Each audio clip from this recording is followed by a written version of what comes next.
வணக்கம் மக்களே. பாருங்க, பூ வந்து எவ்வளோ சூப்பராக பூத்து குலுங்குதுங்க. பார்க்குறதுக்கு எவ்வளோ அழகாக இருக்குது. அழகாக இருந்து என்னங்க பிரயோஜனம்? ரேட் போகலைங்க. இன்றைக்கி வந்து மார்க்கெட் ரேட் வந்து ரூ. 10 ரூ. 15 தாங்க போகுது. எவ்வளோ கஷ்டப்பட்டங்க இதுக்காக. பாருங்கள், சின்ன பயிர்லேருந்து எவ்வளோ கஷ்டப்பட்டு வளர்த்து பாருங்கள், பூ எவ்வளோ அழகாக இருக்குங்க. ஆனால் வந்துட்டு மார்க்கெட்டில் தான் ரேட்டு போகலைங்க. ரொம்ப மனசுக்கு கஷ்டமாக இருக்குங்க. விவசாயி ஒவ்வொரு விவசாயம் பண்ணும்போது இந்த மாதிரி அடி வாங்கினா விவசாயி எங்கேருந்துங்க முன்னேற முடியும்? நிறைய பேர் கமெண்ட் பண்ணுறாங்க, விவசாயிக்கு என்னங்க நிறைய நிலம் இருக்குது, அது வந்து அடுத்தவங்களுக்கு விற்றுருங்க, உங்களுக்கு நிறைய பணம் வரும் அப்படின்ற மாதிரி சொல்கிறாங்க. ஏங்க, சும்மா பேகை மாட்டிக்கிட்டு ஷூ கட்டிக்கிட்டு எல்லாம் வேலைக்கு போய் ஃபேனுக்கு வேலை செய்கிறவங்களுக்கெல்லாம் இந்த கஷ்டம் என்னங்க தெரியும்?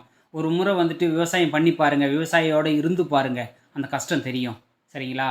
இந்த பாருங்கள், இந்த கேந்திப்பூ வந்துட்டு கேந்திப்பூ வளர்க்க எவ்வளோ கஷ்டப்பட வேண்டியாக இருக்குங்க. கடைசியில் நம்ம வந்துட்டு இவ்வளோ கஷ்டப்பட்ட பிறகு இதை கொண்டு போய் மார்க்கெட்டுக்கு கொண்டு போயிடுச்சுன்னா ரூ. 10 ரூ. 15 சொல்கிறாங்க. மனசுக்கு ரொம்ப கஷ்டமாக இருக்குது. இந்த வீடியோ பிடிச்சா லைக் பண்ணுங்கள், ஷேர் பண்ணுங்கள், கமெண்ட் பண்ணுங்கள், சப்ஸ்கிரைப் பண்ணுங்கள்.